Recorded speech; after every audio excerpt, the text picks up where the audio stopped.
An underwater earthquake opens a huge gap in the ocean floor.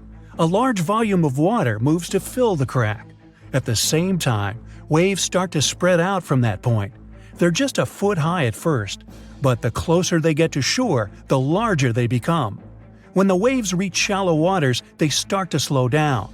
Their lower parts get to dry land first. This creates a vacuum effect that pulls the water away from the coast. The harbor and seafloor are visible now. And then, an enormous wall of water hits the shore. It wipes out everything in its path. Several minutes later, more waves usually arrive. Or it can be a landslide happening near a large body of water. Enormous amounts of forest, soil, and rock roll down into a lake or ocean, producing huge tsunami waves. Volcanic eruptions are responsible for 5% of the world's tsunamis. They can move great volumes of water and generate really big waves. Some tsunamis are caused by meteorites striking into our planet. If one of these red-hot space visitors strikes the ocean, the force of this collision displaces enough water to produce an extremely powerful tsunami. When a tsunami starts, its waves are usually just 1 foot high. That's what a small wave looks like. It comes up to the waist of the average person. Surfers call such rather big waves double overhead. The largest earthquake ever recorded happened near the coast of southern Chile. It triggered a tsunami that reached Hawaii, Japan, and the Philippines. The tsunami's largest wave was as tall as a 5-story building. The largest wave ever surfed was half as tall as the Arc de Triomphe in Paris. Garrett McNamara set this record in 2011 in Nazaré, Portugal. In 1995, scientists proved the existence of rogue waves, sudden unexpected swells. On that day, they saw an 84-foot wave. It was taller than the world's largest passenger plane Airbus A380. The giant was surrounded by smaller 20-foot waves. Tohoku tsunami waves in 2011 were generated by the strongest earthquake in Japan's recorded history. The highest wave was almost half as tall as the Brooklyn Bridge. Krakatoa's volcanic eruption in 1883 produced the loudest sound ever heard on the surface of the planet. The highest tsunami wave the eruption formed was as tall as the Statue of Liberty. April Fool's Day tsunami in 1946 was triggered by a powerful earthquake near Alaska. The tsunami's highest wave was a bit taller than the Colosseum in Rome. The Boxing Day tsunami started in the Indian Ocean in 2004. It was caused by a powerful undersea earthquake. Its tremors produced a series of tsunami waves. The largest of them almost reached the height of the Leaning Tower of Pisa. One of the most disastrous landslides hit Lodeland Valley in Norway in 1936. An enormous piece of rock, almost twice as large as the Eiffel Tower, broke loose and hurtled into Lofoten Lake. This caused an enormous tsunami wave. It was almost as tall as the Taj Mahal in India. 2017 Greenland mega-tsunami was triggered by a massive landslide at one of the fjords. The waves that flooded the shore reached the height of Big Ben. A powerful volcanic eruption caused a landslide from a 4,000-year-old lava dome. This set off Unzen volcano mega-tsunami. The largest wave was half as tall as the Space Needle in Seattle. Fogo mega-tsunami happened 73,000 years ago, when a part of the Fogo volcano collapsed into the sea. The mega-tsunami's largest wave was as tall as the Washington Monument. When the upper 1,500 feet of Mount St. Helens exploded, it caused a massive landslide. A part of this avalanche plunged down into Spirit Lake.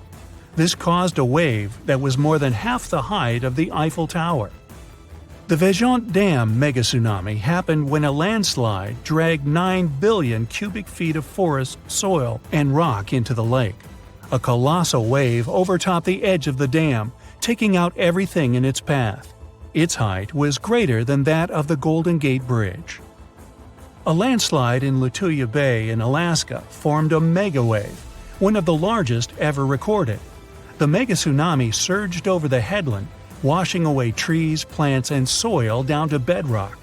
The wave reached more than half the height of the Burj Khalifa, the tallest construction in the world. A third of the East Molokai volcano in Hawaii caved in and collapsed into the Pacific Ocean.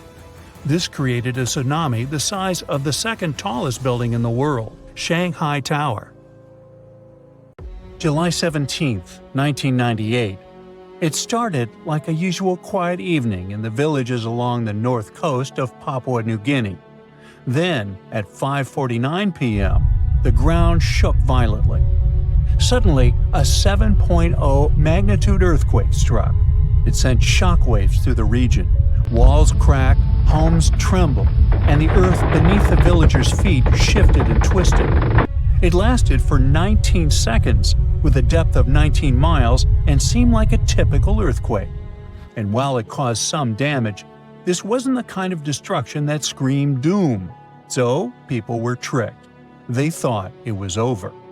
They didn't know that the worst was still coming.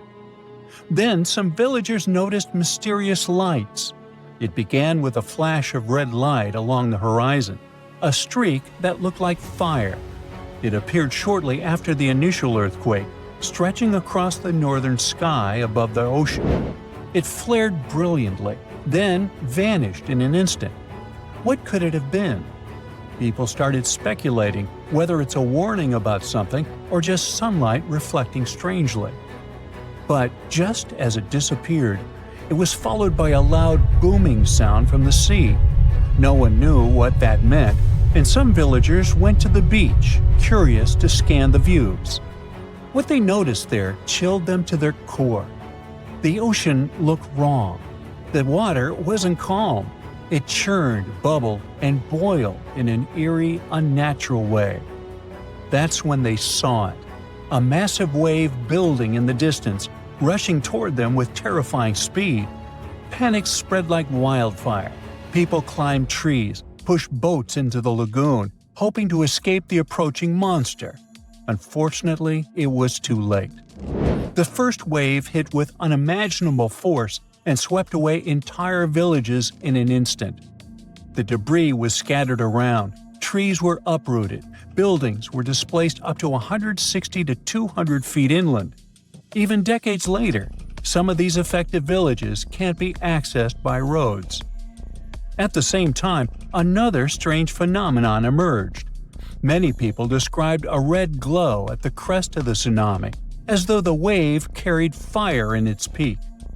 They described an eerie glow as the wave approached the shoreline, a deep and unearthly hue, visible even from far-off places like Itape. And this was only the beginning. 2 more waves followed in quick succession. The second one was the most horrifying, from 33 to almost 50 feet high. By the time the ocean finally receded, the coastline was unrecognizable. After the waves had ravaged everything, leaving villages in ruins, the sky put on one final display. Survivors described a yellow or yellow-red glow illuminating the sky over the ocean. One man who survived by climbing up a tree saw the glow lingering over the horizon, stretching toward the direction of Arap and Itape. At Malol, the Sisters of the Mission looked out to the sea and were stunned by the surreal calm of the golden water. It was still as glass and lit by this unearthly glow. The glow was so vivid, it lit up the entire devastated landscape. Luckily, this allowed survivors to begin searching for their missing loved ones. A lot of people believe these lights were supernatural, an omen of sorts. This event ended up being catastrophic, sudden, and unpredictable. The Royal Australian Air Force responded immediately, sending in planes with relief supplies. People started an investigation. What exactly caused this disaster? Turns out, this tsunami wasn't like most others. Tsunami waves are very different from regular ones. We usually imagine huge breaking waves next to the beach. But they might first look like the water is rushing away from the shore.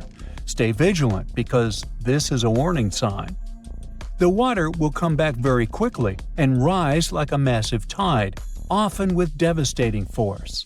Rarely they come alone. They often arrive in a series, destroying everything along the coastline. They happen when a large amount of water in the ocean or big lake gets suddenly pushed out of place. The main causes are usually earthquakes, which happen when the Earth's tectonic plates shift suddenly under the ocean. They start lifting or lowering the seafloor, and this pushes the water above it, causing huge waves. This tsunami in Papua New Guinea was completely different though. At first, scientists thought that it was caused by the Australian and Pacific tectonic plates slipping against each other. But it turned out that the earthquake itself wasn't the problem. It really was pretty small. However, it had triggered a massive underwater landslide. When the seabed shifted, it pushed away an insane volume of water. The waves reached almost 50 feet high, like a 4-story building. That's how we realized that even small earthquakes can actually cause massive tsunamis via underwater landslides. What's even worse is that tsunamis like this can happen with little or no warning, simply because the earthquake alarms don't go off. But what about that bubbling and boiling of water that people saw? Turns out, this was the release of underwater gases. Beneath the ocean floor, there are pockets of gas trapped in the sediments. For example, methane, which is often found in oil and gas fields, or hydrogen sulfide, a gas that smells like rotten eggs. During the earthquake, the seabed probably cracked or shifted, releasing these gases into the water. This caused bubbling or boiling. The water might have heated in some areas. People mentioned that the waves felt hot and even stung their skin. The chemicals in it most likely made things even worse, irritating their skin. These gas eruptions might also have played a role in making the tsunami stronger. Maybe they were the ones that loosened the sediments that caused the underwater landslide, or pushed the water up when the gas escaped. It's like shaking up a bottle of soda. If the pressure releases suddenly, it causes a huge reaction. But what about the strange lights? Well, that's more complicated. There's a phenomenon called earthquake lights. They happen all around the world, flashes, glows, or aurora-like effects. Although they're usually white, bluish, or even multicolored, sometimes these lights last seconds, sometimes up to tens of minutes, at any point in an earthquake. If we go by their description, then the first red flash could have happened because of electricity. Earth's crust is full of quartz and similar stuff that can release electricity under pressure. When the earthquake shook the ground, all that electricity traveled up into the air. Gases from before could have helped here. They could ignite or interact with charged particles in the air, making the lights even brighter. As the wave continued to churn up sand, rocks, and debris, the intense pressure and movement could have released more sparks. This could cause the fire-like lights at the wave's crest that people noticed. Finally, the yellow light could have been all these electricized gases rising into the atmosphere. Methane and other gases interacted with Earth's magnetic field and created something like aurora borealis. But these are all speculations. The most heartbreaking part of the story is that tragedy in Papua New Guinea was preventable. Scientists knew the tsunami was coming, though it arrived earlier than they expected. The first wave struck between 10 and 25 minutes after the earthquake, about 5 minutes earlier than models showed. That means that it started somewhere close to the shore. The reason no one evacuated in time was simple. Local people didn't have a tsunami warning system or even enough knowledge about tsunamis to understand that an earthquake might lead to one, or why the water was acting weird. Things like that haven't happened in Papua New Guinea in over 60 years. But this was a wake-up call. From this immense tragedy came lessons and resilience. A year after the disaster, all the surviving locals watched a documentary that explained what had happened and taught them what to do if it ever happened again. This effort saved lives because the story did happen again. A similar earthquake and tsunami struck the nearby island of Vanuatu in November 1999. But this time, the villagers were ready. They remembered what they had seen in the film. Instead of panic, they acted quickly, and luckily, hundreds of lives were saved. Now, tsunami warning systems are everywhere in developed areas. They can send alerts to people via sirens, text messages, or broadcasts as soon as a potential tsunami is detected. In November 2020, a wave the height of a 4-story building was recorded off the coast of Vancouver Island, Canada. The team at Marine Labs, the company that operates the buoy that got caught in it, couldn't believe the data they saw. Everything was normal, then, unexpectedly, a vast force came, pulled the buoy down, and then sent it up to a peak before taking it even deeper. The probability for such a huge wave to form is once in 1,300 years, so they had to be sure it wasn't a technical mistake. Marine Labs sent the data to a rogue wave scientist at the University of Vancouver. They analyzed and validated the findings and shared them in February 2022. The wave officially became the most extreme rogue wave ever officially recorded, as it was 3 times the height of waves around it. Luckily, this giant didn't leave any damage, as it happened too far offshore. For centuries, rogue waves were believed to be real only in the stories of sailors. Christopher Columbus himself mentioned a rogue wave, but back then, it wasn't officially a thing. In August 1498, he was on his 3rd expedition to the Americas. As they were passing through a strait near Trinidad, a huge wave lifted the boats. They managed to survive and continue the journey, and the area is still known as the Mouths of the Dragon, named this way by Columbus. Back in 1826, a French scientist and naval officer was crossing the Indian Ocean on his ship, the Astrolabe. They got caught in a terrible storm and witnessed several waves over 80 feet tall. One of them was the height of a 10-story building. The crew lost one of its members, but the 4 of them, including the captain, made it to land and spread the story of the gigantic waves. But back then, scientists were sure waves couldn't be taller than 30 feet. So everyone took this story as a tale. Witnesses shared many other stories of giant waves coming out of nowhere, but scientists officially recognized the first rogue wave only in 1995. It went down in history as the Doppler wave, or the New Year's wave. This sea monster of the North Sea hit the Norwegian gas platform Draupner on New Year's Day. It reached a height of 84 feet. The waves surrounding it were twice as small. The rig was built to withstand waves up to 64 feet tall and had the most advanced sensors for its time. It became a sensation in the scientific world because it wasn't like any other type of wave they'd studied before. So they gave rogue waves an official definition. It's a wave more than twice as tall as others around it. These bad boys, also known as freak waves, monster waves, and episodic waves, can pop up lightning fast in a stormy sea or show up out of nowhere in calm waters. They have steep sides and a deep trough below, and look like a wall of water rising out of the sea. They're so intense that they can even swallow up rescue helicopters just trying to do their job. Rogue waves aren't the same as tsunamis. Tsunamis happen when there's a big shift in water, like an earthquake, volcanic eruption, or landslide. They mess with the entire water column. At sea, you might not even notice a tsunami cruising beneath you, but near the shore, as it hits shallow waters, those waves can shoot up to crazy heights. Rogue waves are formed at the surface level, although sometimes they can form deep below, and these are called rogue internal waves. Scientists and sailors singled out some statistics. Rogue waves more often form when wave trains run into fast ocean currents. The coast of South Africa is one good place for that. There are concerns that these water beasts may happen more often in the future because there's more energy in the atmosphere and ocean.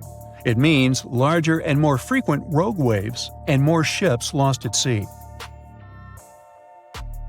Rogue waves aren't limited to oceans and can even occur in lakes. Lake Superior witnesses something that got the name Three Sisters. It's a series of 3 large waves, one after another. The second wave covers the ship decks before the first one is gone. The third wave jumps in and adds extra water. These 3 sisters overload the ship. There's a theory that this phenomenon took down the steamship Edmund Fitzgerald in 1975. Rogue waves are also dangerous because they form rogue holes in the water. When the wave builds up, it draws in all the water around it. So, near the base, these holes can be very deep. If the bow or stern of a ship ends up in one, the ship can instantly sink. Some oceanographers believe that rogue waves are to blame for the disappearance of ships in the notorious Bermuda Triangle in the Atlantic Ocean. Storms from several directions converge in this mysterious area, so rogue waves are more likely to gain force here. And because they can reach a height of 100 feet, they can theoretically bring down an airplane, not just ships. There are two main theories trying to make sense of how rogue waves happen. First up, we've got the linear addition theory. Imagine waves cruising through the ocean at their own speeds. Now, when these waves cross paths, they team up and become stronger, cooking up a rogue wave. Then there's the nonlinear focusing theory. It says waves like to roll in groups, and when they spend time together, they share some energy. Sometimes, this energy exchange turns into a rogue wave. To predict the formation of these freaky waves, scientists would need an innovative radar system to keep a constant eye on the waves near a boat. They'd collect all the data and toss it into a fancy math model that paints a real-time picture of what the ocean surface looks like at that very moment. This model would need to do new calculations of the surface situation every 5 minutes. It would let the crew know if there were any extreme waves coming up in the next several minutes. Such a system doesn't exist yet, but as scientists measure more rogue waves, mathematicians may find a way to alert us of the upcoming rogue waves rising out of the water. Sometimes you can hear the term sneaker wave as a synonym for rogue waves, but oceanographers claim there's a difference. Rogue waves occur mostly in the ocean, and sneaker waves build up at the shore. They're also known as king waves and sleeper waves, and they roll up much faster than usual waves when they approach the beach. They always appear without warning after smaller waves and can be powerful. They can carry swimmers further away into the ocean. But the worst part is, they can also sweep you off your feet and into the water when you're casually strolling on a jetty or the beach, or on an outcropping nearby. Oregon State University researchers found that sneaker waves form in offshore storms that carry wind energy to the ocean surface. With all that energy, several waves unite and overlap into one beast that stands higher and goes further ashore than a regular wave. Another thing that makes them more dangerous is that, just like rogue waves, they're hard to predict. Fishers, surfers, and others who spend a lot of time by the water normally know when and what to escape when it comes to big waves. With sneaker waves, that logic doesn't work. There is no set time of the year when they're more active either, but putting together some data shows you're more likely to experience one of those somewhere between April and October, and the peak would be in October and November. Sneaker waves carry huge amounts of water, sand, and gravel. Those can fill up your shoes in a matter of seconds and sweep you off your feet if you're unlucky enough to be ashore at that moment. These sea monsters also have the power to move huge logs, which carries another hazard. The snowpack over your head splits in two right in front of your eyes and starts tumbling down in the frozen slope to its resting place far, far below. Anything in its way is crushed under the immense mass of snow and debris. You're witnessing an avalanche, one of the most dangerous natural disasters. But what if I tell you about another kind of avalanche, no less blood-chilling than the mountain one? And the most bizarre thing about it is that it occurs underwater. Underwater avalanches are powerful and disastrous natural phenomena, often much more dangerous than land ones. They have the potential to wreak havoc on the entire planet, leading to catastrophic consequences. The most alarming thing? They occur all the time under the surface of the ocean, impossible to see, predict, and extremely difficult to measure. Such avalanches can get 100 times larger than land ones, and they pose a great risk to the world's communications, capable of leaving the entire planet without the internet. But we'll talk about it a bit later. First, let's go 60,000 years back into the past. We're near the northwest coast of Africa. ready to witness the colossal scale and devastating impact of a ginormous underwater avalanche. It started as a quite small underwater landslide in the Agadir Canyon. At first, it was just 0.35 cubic miles of material, but in no time, this mass increased more than 100 times in size while traveling across the Atlantic Ocean floor. As the avalanche sped up and grew, it picked up gravel, sand, rocks, and mud. It carved a devastating path through one of the world's largest submarine canyons, wiping out all forms of animal and plant life on its way. The disastrous flow was so powerful that it literally eroded a 250-mile stretch of the canyon, cutting hundreds of feet into its sides and damaging a total area of 1,740 square miles. That's the area of more than 3.5 New York cities. As for the force of the flow, it was so immense that it propelled massive boulders up the canyon walls to heights of up to 430 feet. Before scientists discovered the evidence of this catastrophic event, they had seriously underestimated the scale of destruction caused by submarine avalanches. By the way, these devastating catastrophes can start not only far away in the ocean, but also at estuaries. Let's go back to 14 January 2020 and see for ourselves.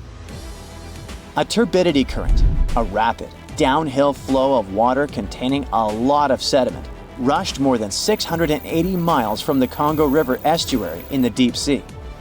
This current appeared due to two factors: terrible flooding along the Congo River in late December 2019 and unusually large spring tides. This resulted in an avalanche of sand and mud. Its volume was equivalent to 1/3 of all the sediment produced annually by all the rivers in the world. This sediment avalanche accelerated, increasing in speed from 17 feet per second in the upper part of the Congo Canyon to 26 feet per second when it reached the end of the channel, almost 700 miles away from the coastline. This route made it the longest avalanche of sediment ever measured on our planet. 2 days later, the flow reached the deep ocean. The avalanche broke 2 seabed telecommunication cables, cutting internet data speeds all the way across West, Central, and South Africa. Now, before this disaster, scientists considered that measuring powerful deep-sea avalanches was impractical. But the sediment flow in the Congo Canyon could be monitored directly, finally allowing researchers to assess how major river floods connected to the deep sea. They also concluded that how often underwater avalanches occurred depended on where the observer was. Seafloor canyons that are close to river mouths can experience several tiny avalanches per year. Other systems, far from river discharges like the Agadir Canyon, can only have one monster of an avalanche every 10,000 years or so. You're likely wondering, what can trigger an avalanche under the surface of the ocean? Well, earthquakes, typhoons, high tides, river floods, and even volcanic eruptions. And due to our changing climate, such events become more and more frequent and intense. At the same time, these triggers don't mean that an avalanche is bound to happen, nor do they relate to the scale of the event. See for yourself. In 1755, a powerful earthquake hit the coast of Portugal, wiping out large parts of Lisbon. Tens of thousands of people lost their lives during that disaster, but it only triggered a tiny underwater avalanche. And in 1929, a large earthquake off the coast of Newfoundland, Canada, triggered the largest underwater avalanche ever recorded. The flow traveled at a speed of 42 miles per hour, carrying boulders, sand, and mud. It snapped 11 seabed cables on its journey downhill. The avalanche was so powerful, it produced a tsunami that claimed the lives of 28 people along the coastline. Now, submarine avalanches are totally invisible because they happen deep under the ocean surface, which makes them extremely hard to study. But we must find a way because these flows are super important. They transport sediments, nutrients, and even pollutants across the ocean floor. So, a research team from Liverpool decided to unravel this mystery. Over the last 40 years, they've collected more than 300 samples from the ocean floor. Combined with seismic and bathymetric data, which is a fancy word for ocean mapping, they managed to reconstruct a massive submarine avalanche. It was the first time an underwater avalanche of this size was mapped out. An even cooler thing, the event itself started off pretty modestly, but it quickly evolved into a colossal avalanche that grew to more than 650 feet tall. To put that into perspective, imagine a skyscraper-sized avalanche zooming from Liverpool to London, cutting a trench 100 feet deep and 9 miles wide. Then it spread out over an area bigger than the UK, covering it with several feet of sand and mud. That's like burying a whole country. These findings are actually a big deal because they show that even a small underwater landslide can turn into something massive and super destructive. But that's not the worst. Think about undersea internet cables, which are essential for global communication. There are more than 550 active seafloor cables around the world.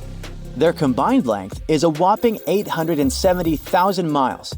That's enough to wrap around our planet 35 times. When a submarine avalanche breaks seafloor cables, the effects are usually super expensive and devastating. For example, in 2006, an earthquake in Taiwan triggered underwater avalanches that cut loads of seafloor cables connecting Southeast Asia with the rest of the world. The largest internet operator in China had a 90% loss of traffic to the USA at the peak of the event. As for Taiwan itself, it experienced between 74 to 100% loss in traffic to neighboring islands. So now you probably get why we need to learn more about this natural phenomenon. Luckily, researchers at Tulane University have found a way to study it in 3D. Previous studies only looked at submarine avalanches in 2D, which didn't give the full picture of how they actually behaved. The new research focused on how underwater flows interacted with mini basins, natural features on the ocean floor that look like shallow bowls. Despite being called mini, these bowls can be huge, up to 4 square miles. When turbidity currents flow into these mini basins, they don't just stop. No, they hit the far side and curl back around like water eddies in a stream. These swirling flows move the sediment around before it settles on the ocean floor. The size of the mini basin and the speed of the flow can change how the current behaves. If the basin is big and the current is slow, it starts to fill up with sediment. But if you crank up the flow speed or shrink the basin, the current starts to overflow, spilling over the basin. To study all this, the researchers created a mini version of a mini basin in a pool and used different speeds of flow to simulate turbidity currents. They even made their own sediment mixtures to see how different sizes of particles would behave. In the end, they managed to mimic real-life ocean conditions, but on a smaller, manageable scale. Pretty cool, huh? A tsunami hitting major cities on or near the Mediterranean Sea and in the northeastern part of the Atlantic Ocean is not a matter of if, but when. It is scary and surreal to think that places like Cannes or Barcelona could suddenly get slammed by a huge wave, but the fact is, European coastlines are in active tectonic areas. Only about 10% of all tsunamis worldwide happen in the Mediterranean, and there have been at least 290 tsunamis in this area since 1600 before Common Era. Despite the relatively low number, this phenomenon has caused numerous devastating disasters throughout Europe's history. Back in 1755, an estimated 8.5 magnitude earthquake with an epicenter southwest of Cape St. Vincent triggered a tsunami that destroyed most of Lisbon, the capital of Portugal. About 40 minutes after the earthquake, this massive wave just slammed into the harbor in downtown, racing up the Tagus River. The phenomenon was so fast that several people on horseback had to gallop to higher ground to avoid getting carried away. And this was just the beginning of a nightmare, with 2 more terrifying waves hitting Lisbon right after. A disaster like this is similar to what we see in the Pacific Ocean several times a century, but in the Atlantic, it's very rare. This type of major tsunami is expected to happen every 3 to 5 centuries, but now it could happen tomorrow.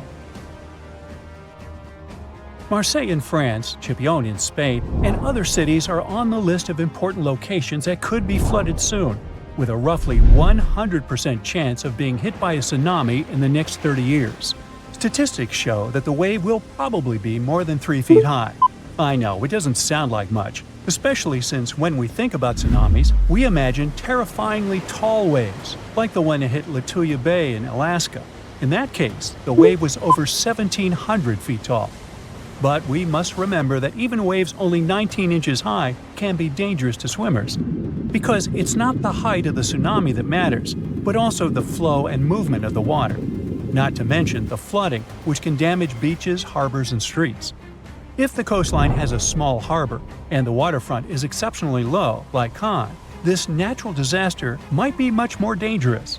Tsunamis around 6 feet high can lift cars off the ground, while smaller waves can create walls of water traveling at 40 miles per hour. Plus, there are these smaller events that might not wreck everything, but still can cost a ton of money. For example, large sandbars that move around on the ocean floor, like sand dunes shifting in deserts. They can mess up pipelines or deep-sea cables for internet and communications, and that ends up costing businesses and governments millions of dollars. That's why organizations like UNESCO are worried about the possibility of a dangerous tsunami hitting Europe soon. So they're doing everything they can to prevent apocalyptic scenarios, like what happened in 2004 when an earthquake off the coast of Sumatra, Indonesia, caused waves over 100 feet high in coastal communities, resulting in over 200,000 lives lost. And let's not forget about 2011, when an earthquake off the coast of Tohoku, Japan, triggered a tsunami that reached about 6 miles inland and caused a major nuclear accident at a power station along the coast. Over 16,000 people lost their lives in that tragedy, and the event resulted in billions of dollars in infrastructure damage.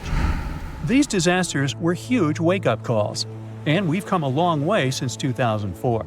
We're much safer today, largely because the tsunami warning system is highly effective at quickly detecting this dangerous situation. Unlike many other natural phenomena, a tsunami can be anticipated. We may only have a few minutes to act, but if we all know what to do, many lives can be saved. And in most parts of the world, sirens are commonly used to alert people to tsunamis. To sound the siren as early as possible, initial tsunami alerts usually rely only on seismic data. First, specialists receive information about an earthquake. Seismic waves travel about 100 times faster than tsunamis, so they have enough time to analyze the data and see if the earthquake might have generated a tsunami and whether they should issue an initial tsunami alert. At U.S. warning centers, for example, scientists typically issue initial alerts within 5 minutes of an earthquake. If a tsunami is suspected, these alerts may also include information about wave arrival times, recommended actions, and potential impacts. But sounding the alarm is not enough. To save lives, coastal communities also need to be trained to respond fast and in the best way possible. That's why UNESCO produced this program called Tsunami Ready, aiming to train people living in coastal areas at risk on how to act in case of a tsunami event by the year 2030. The idea is to help communities stay safe by teaching them how to protect their livelihoods and safeguard their homes. Being recognized as Tsunami Ready by UNESCO doesn't mean a community is tsunami-proof, of course. It's more like a recognition that they have adopted all possible measures to mitigate tsunami risks. So authorities are helping communities to prepare themselves by installing evacuation signs, establishing security procedures, and creating plans to warn tourists. Like Spain, which distributed tsunami warning signs along the entire coastline, as well as signs showing evacuation routes to higher ground. And Spain better be prepared. I mean, only 7 tsunamis have hit the country since the year 365, so it's difficult to predict the effects of such an event. But they could be devastating, considering that Spanish coastal areas are so economically important.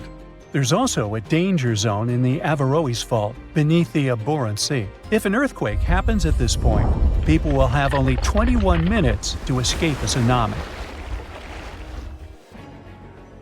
UNESCO has also established 12 tsunami warning centers, which cover Europe as well. This initiative involves 5 centers located in the Mediterranean and Northeast Atlantic regions. These centers can save thousands of lives because they monitor ocean disturbances 24/7. Then, after analyzing the threat, they send out messages based on the event's potential to cause a tsunami. The intensity scale ranges from no effect to completely devastating. And by that, they understand that nearly all brick buildings could be demolished by waves, and even the most reinforced concrete structures could suffer heavy damage. Now, so far, we have mostly talked about tsunamis caused by earthquakes along converging tectonic plate boundaries. In fact, earthquakes have accounted for over 80% of tsunamis since 1900. But tsunamis can also result from landslides, volcanic eruptions, and even meteorite impacts. Experts are also worried that with the current changes in climate, we might see more of mega-tsunamis popping up in the Mediterranean. These ones are triggered by freaky weather conditions and can mess with any coastline that's got a shallow seafloor. They might not be as huge or famous as the earthquakes ones, but they can still cause significant property damage and put people in danger. For instance, in 2006, a mega-tsunami struck the harbor of Ciutadella on the Spanish island of Menorca.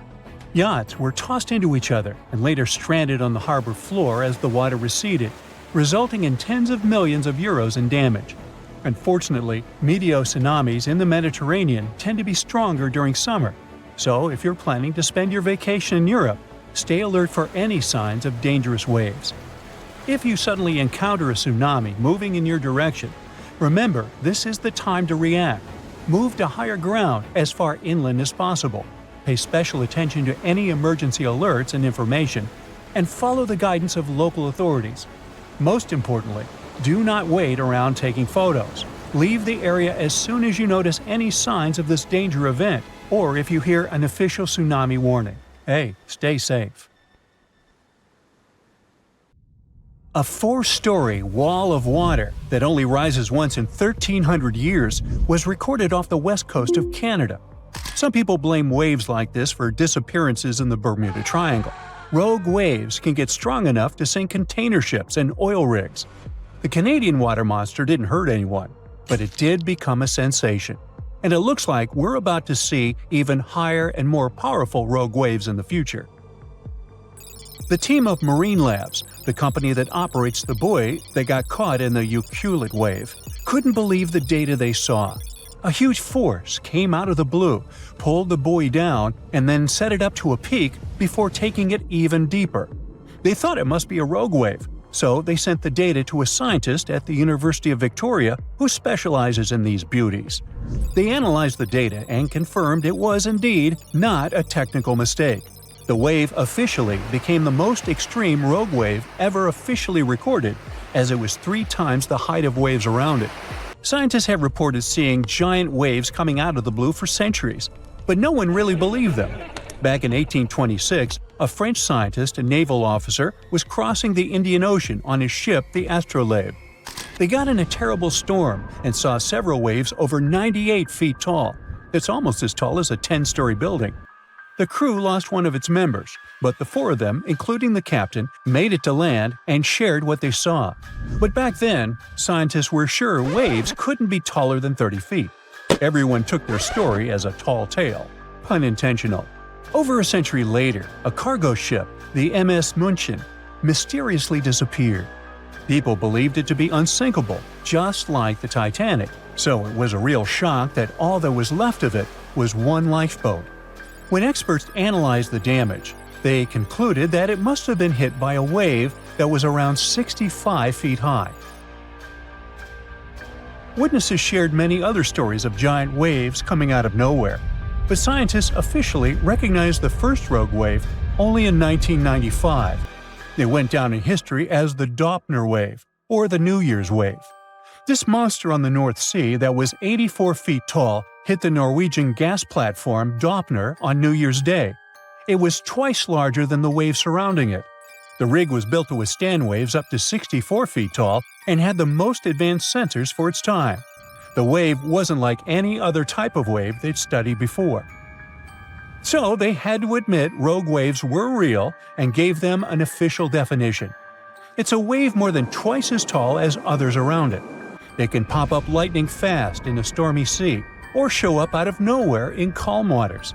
These waves have steep sides and a deep trough below, and look like a wall of water rising out of the sea. They're so intense that they can even swallow up rescue helicopters trying to do their job. In 2007, America's National Oceanic and Atmospheric Administration made a list of 50 historical maritime tragedies that were most likely caused by rogue waves. Some of the events on the list happen not in the open water, but in lakes. Lake Superior has something that's got the name Three Sisters. It is a series of 3 large waves, one after another. The second wave covers the ship's decks before the first one is gone. The third wave jumps in and adds extra water. These 3 sisters overload the ship. There's a theory that this phenomenon took down the freighter Edmund Fitzgerald in 1975. There are 2 main theories trying to explain how rogue waves happen. First, we've got the linear addition theory. Imagine waves cruising through the ocean at their own speeds. When these waves cross paths, they team up and become stronger to turn into a rogue wave. Then there's the nonlinear focusing theory. It says waves like to roll in groups, and when they spend time together, they exchange some energy. Sometimes, this energy exchange turns into a rogue wave. To predict the formation of these freaky waves, scientists would need an innovative radar system to keep a constant eye on the waves near a boat. They'd collect all the data and put in a math model that would create a real-time picture of what the ocean surface looks like at that very moment. This model would need to do new calculations of the surface situation every 5 minutes. It would let the crew know if there were any extreme waves coming up in the next several minutes. Such a system doesn't exist yet, but there is a huge progress in this direction. Scientists from the University of Melbourne went on an expedition to Antarctica and found out that strong winds play a big role in the creation of rogue waves. It looks like they're caused by a mix of strong winds and the random way waves move and interact with each other. This idea was tested in labs before, but now they've proven it happens in real oceans too. To study these waves, the scientists use special 3D cameras. These cameras work like human eyes, taking lots of images in a row to create a detailed 3D picture of the ocean surface. It showed that rogue waves happen more often when waves are young, which means they're just starting to form and are more affected by the wind. When strong winds blow over young waves, they make the waves taller, longer, and faster, but not evenly. Some waves steal energy from nearby waves and grow much bigger, which is how rogue waves form. The scientists noticed these giant waves happened about once every 6 hours. They recorded no rogue waves in calmer seas, when the wind doesn't have as much influence. Scientists are concerned that rogue waves may happen more often in the future because there's more energy in the atmosphere and ocean. It looks like rogue waves can be much more powerful than scientists ever thought. They managed to create the famous Doppler wave in a lab for the first time in 2018. This helped them study these mysterious waves up close and showed that their secret is in how they form. We think of waves rolling gently on a beach, but the waves in this study happen in open water when waves from different directions meet. When waves come together from far apart directions, they push the water upward, creating what's called a partially standing wave or a cross wave. This can happen when 2 seas meet, or when wind directions suddenly change, like during a hurricane. The study found that the bigger the angle between the meeting waves, the taller the cross wave becomes. Normally, when a wave breaks, it forms a white foamy top, and that's where it stops growing. But if a wave is formed by water coming from many directions, it can keep growing even after breaking. These special waves can grow to be twice as steep while breaking, which is already much bigger than normal waves. And if you add up all the growth from waves coming together, they can become 4 times steeper than what anyone thought was possible. This discovery could change the way we build things, like wind turbines or oil platforms in the ocean, to make them safe. Right now, many designs don't fully account for these huge multi-directional waves. Now, they seem to have a lot of similarities, but rogue waves aren't the same as tsunamis. Tsunamis happen when there's a big shift in water, like an earthquake, volcanic eruption, or landslide.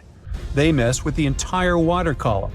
At sea, you might not even notice a tsunami cruising beneath you, but near the shore, as it hits shallow waters, those waves can shoot up to crazy heights. Rogue waves are formed at the surface level, although sometimes they can form deep below, and these are called rogue internal waves. Did you know there's a guy who rode on a wave for 7.5 miles? It was accomplished by Brazilian surfer Picaruta Salazar in 2004. Just for comparison, Central Park in New York extends for a mere 2.5 miles. That was the Pororoca wave, and it can only be surfed for 3 days a year. It's pretty powerful, so it sort of pushes you. But there are definitely some tough spots where it's not that easy to catch waves. If you're looking for the gnarliest surf spot, Pipeline in Hawaii is where it's at. But beware, it's not for the faint of heart. This place is known for its massive waves that can reach up to 20 feet tall. And did we mention the shallow reef? Yeah, wipeouts here can result in some serious injuries, or worse, you might end up sleeping with a fish. The waves at Pipeline are also super unpredictable, so you never know what you're going to get. It's like a box of chocolates, except instead of chocolate, it's huge waves that could crush you like a bug. But hey, if you're feeling brave, the annual Billabong Pipe Masters competition is held there every winter. Just make sure to bring your A game and a change of underwear. Even the most experienced surfers approach Pipeline with caution and respect. It's like trying to tame a wild animal. One wrong move and you're toast, or dinner. So if you're ready to ride the gnarliest waves in the world, come on down to Pipeline. Just don't say we didn't warn you. For those who are dreaming California, there's a tough spot in the Golden State for you. Mavericks is notorious for its massive swells and strong currents, making it a challenge even for experienced surfers. Hold on tight, because this wave is gonna take you for a ride. First off, let's get one thing straight. Mavericks ain't for the weak. This bad boy can reach heights of up to 60 feet. But hey, if you're a seasoned surfer and you're feeling brave, then Mavericks is the place to be. Located just off the coast of Half Moon Bay, this spot is known for its massive swells and killer waves. It's like the Hulk of surf spots, big, bold, and ready to smash. Now, don't go thinking that Mavericks is all about the waves. Oh no, my friend. This spot is also home to some of the coolest surfers around. These dudes and dudettes live for the rush of catching a maverick wave, and they'll do whatever it takes to get out there. But here's the thing, Mavericks isn't just about surfing, it's also about community. These surfers have each other's backs, and they know that when they're out there on those massive waves, they're all in it together. It's like a big, salty family. So there you have it, folks, Mavericks, the wildest, most insane surf spot in California. If you're up for the challenge, grab your board and head on out. Just remember, when you're staring down a 60-foot wall of water, it's okay to scream like a little girl. We won't judge. Chupo in Tahiti also has some of the heaviest waves in the world, breaking over a shallow reef and creating intense barrel rides. First of all, the name itself is a mouthful.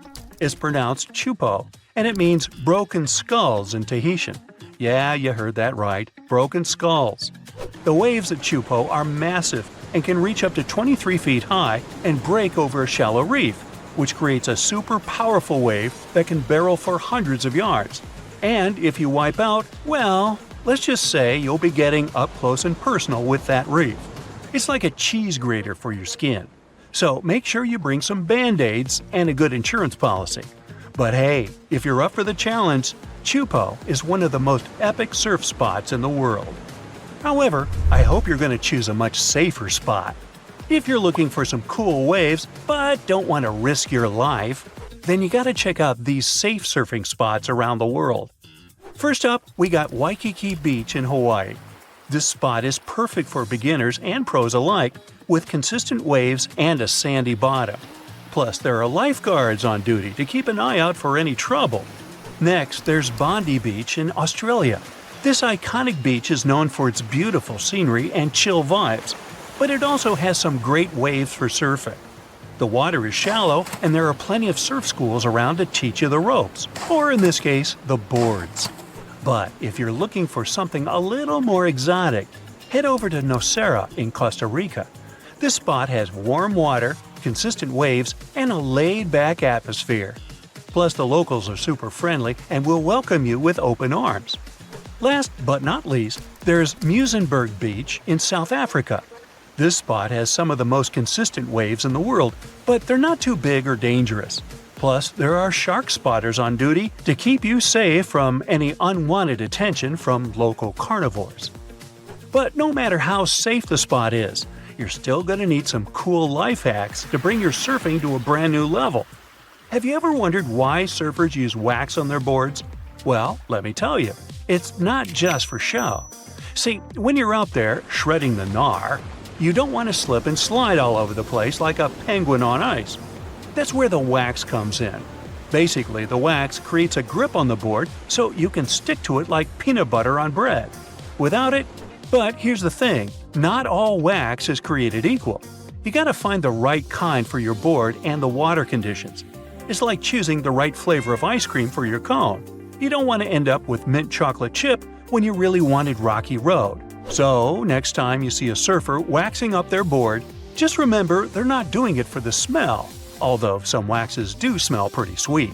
They're doing it so they don't wipe out and embarrass themselves in front of all the folks on the beach. And that's worth its weight in gold. And by the way, did you know that rubbing a little bit of wax on the bottom of your feet can give you a better grip on your board? Yeah, it's like magic. No more slipping and sliding around like a seal on a wet rock. Another common hack is to wear earplugs. You see, there's even a condition called surfer's ear. Surfers are constantly exposed to cold wind and water, and some of them even surf in cold temperatures. If your ears are constantly exposed to cold, your ear canal may shrivel up. As a consequence, water, wax, you, and even air all get trapped in your ear, which may lead to certain infections. So, to prevent water and cold air from getting trapped in their ears, pro surfers like to use earplugs. But even if you're just a newbie, you gotta use their tip. Oh, and here's another classic. If you're surfing in cold water and don't have a wetsuit hood, just rub some petroleum jelly on your ears to keep them warm. Hey, why do you think some surfers have clear nail polish on their emergency kits? It's not for their nails, but for their boards. So, if you're dealing with a stubborn ding in your board, grab some clear nail polish and fill in the crack. It'll keep water from seeping in and causing more damage. However, pros will say that nail polish is a terrible idea, and there are a lot of repair kits out there. Yeah, this one's up to you. So, there you have it, my fellow wave riders. Now go out there and shred those gnarly waves like the pro you are. A tsunami can travel unnoticed in the deep waters at the speed of 500 miles per hour, crossing an ocean in less than a day. When it approaches land, a tsunami will slow to about 20 miles an hour and begin to grow in height. Most of these waves are less than 10 feet high when they hit land, but they can reach more than 100 feet high, about 2 times as tall as the Hollywood sign. When a tsunami comes ashore, areas less than 25 feet above sea level and within a mile of the sea are in the greatest danger. But sometimes, tsunamis can go 10 miles inland. If you're by the coast and feel a strong earthquake, especially one that lasts for more than 20 seconds, that could be a major red flag that a tsunami is on the way. Keep an eye out for sudden changes in the sea level. If the water suddenly recedes way further back than usual, exposing normally submerged areas, that's a sign that a tsunami might be on its way. Plus, if you hear a roaring sound coming from the ocean, like a freight train or a jet engine, that's another ominous sign. And pay attention to any unusual animal behavior. Animals have been known to sense danger before humans did, so if you see birds or marine life acting strangely, it's time to take notice. If you receive an official tsunami warning from authorities, whether through sirens, radio, TV, or mobile alerts, don't ignore it. Take immediate action. If you're in a tsunami-prone zone and experience an earthquake, don't even wait for official warnings. As soon as it's safe to move after the shaking stops, head to the nearest elevated area promptly to ensure your safety. Practice evacuation routes before a real disaster. You might have to follow this route at night and in terrible weather. If you know it well, you'll need to do less thinking in an emergency, which can be life-saving. Talk about tsunamis with all your family members. Everyone should know what to do to minimize fear and win some precious time. Don't store your important papers and valuables in low-lying areas. Floodwaters can go really high during a tsunami, so put your documents in waterproof containers on higher ground. After an earthquake, bridges and roads often get damaged or become blocked. Not to get trapped in a car in a potentially hazardous location, walk or run towards safety. Never go down to the shore to watch for a tsunami. If you can see the wave, it means you're too close to outrun it. Most tsunami-prone areas have signs indicating evacuation routes. Look out for white and blue signs marked Tsunami Evacuation Route, or similar instructions to guide you inland and away from danger zones. In urgent situations where evacuation isn't possible, seek refuge on the 3rd floor or higher in a sturdy building. Even better, aim to reach the rooftop of the tallest and most robust structure nearby. It's better than being exposed. A tsunami is not a single wave, but a series of waves with massive amounts of water that can flood for hours. The first wave may not even be the largest. So, remain on high ground, away from the coast until you receive an all clear from the authorities. You're really unlikely to survive a tsunami in a basement below ground level.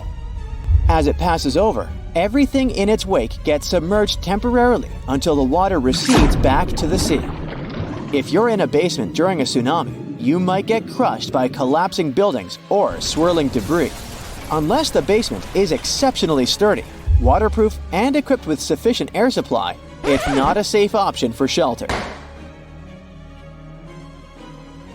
If you happen to be out at sea when a tsunami warning is issued for your area, stay put and avoid returning to port immediately. Tsunamis can sneak up on you with rapid water level changes and dangerous currents in harbors and ports, making them unsafe. In large harbors and ports, authorities take charge during tsunami alerts and direct vessel movements for safety. It's important to stay in touch with these authorities and follow any instructions they give regarding moving your vessel. For smaller ports without such organized control, it's a better idea to carefully relocate your boat to deeper waters. If you have a small boat, the best you can do is leave your vessel at the pier and seek higher ground yourself. If a tsunami gets you in the water, find something sturdy like a tree, a door, or a life raft. Grab onto it tightly while you get carried by the waves. Try your best not to swallow any of the water. Tsunamis can pick up chemicals and waste, which won't do you any good. People in life jackets have a higher chance of survival because they will remain on the surface of tsunami waves and can breathe normally. Tsunami waves aren't like ordinary waves, so they aren't suitable for surfing. Tsunamis don't have a face to ride. They're more similar to tides as they rush in and out.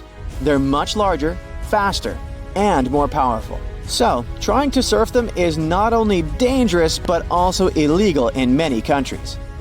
Because tsunamis come from underwater disturbances, like earthquakes, they're even dangerous for submarines. Despite submarines' robust design to withstand underwater pressure, the force of tsunamis can cause damage. Tsunamis also generate strong currents that can mess up a submarine's ability to navigate effectively. In cases of severe tsunamis, submarines may get hull damage, threatening their buoyancy and integrity.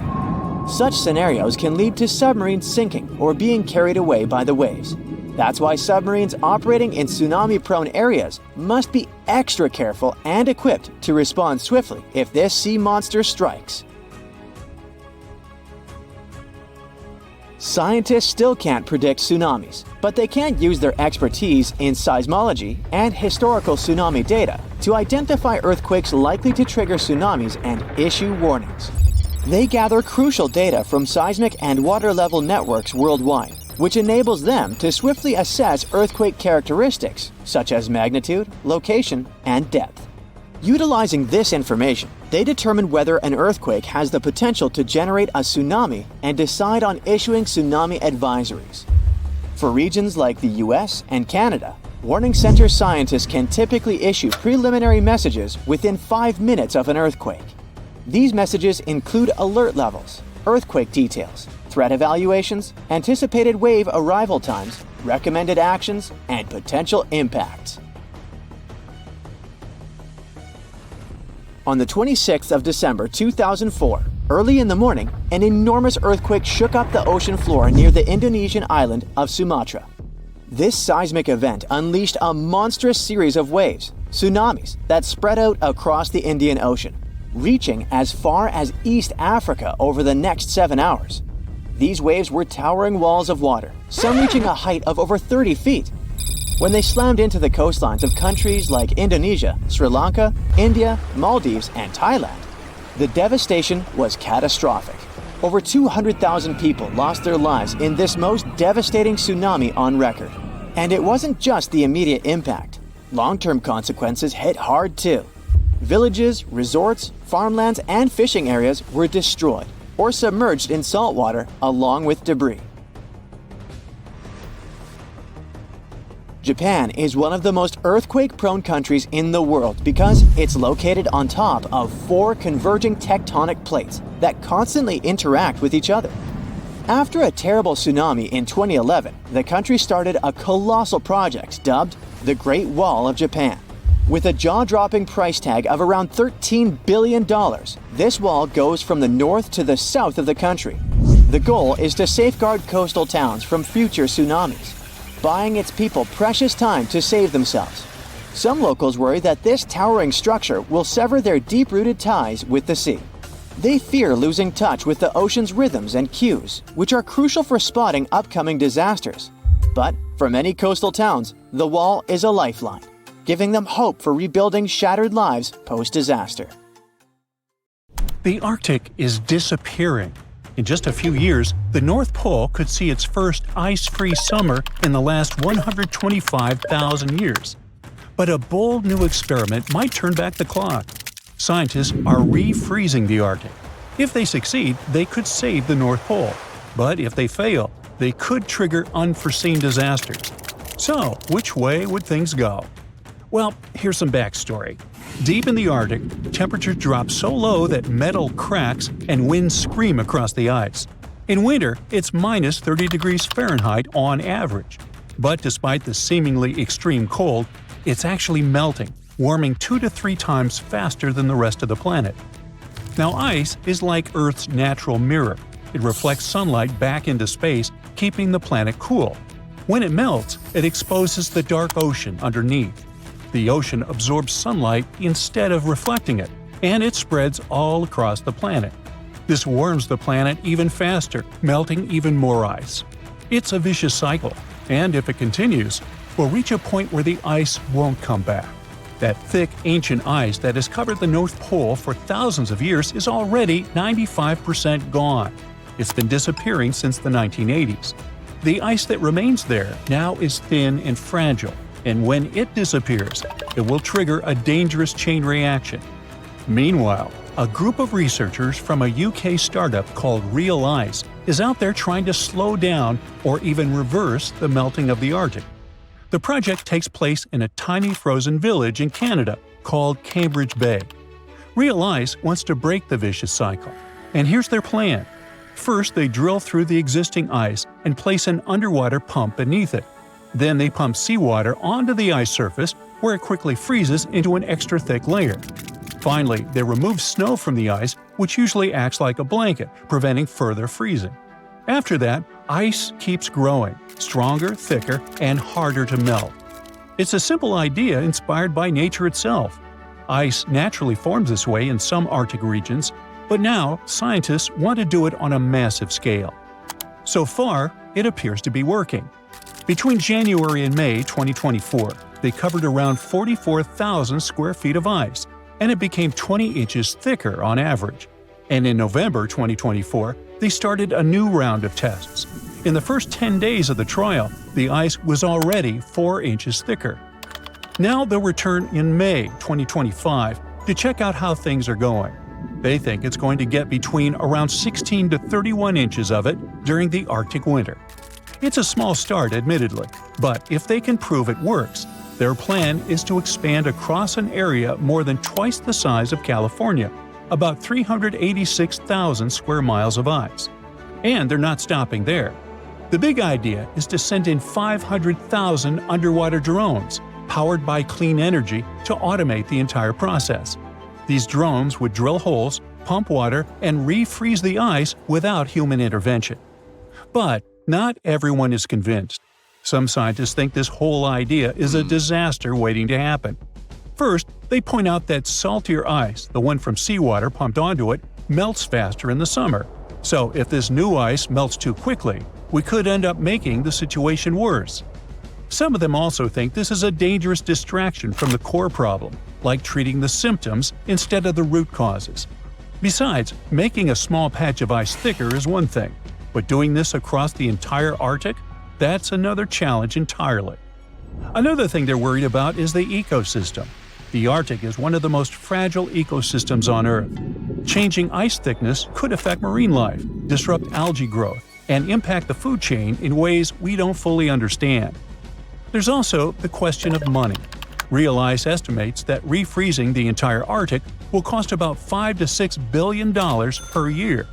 Who's paying for this? Right now, they're self-funded with some investors backing them.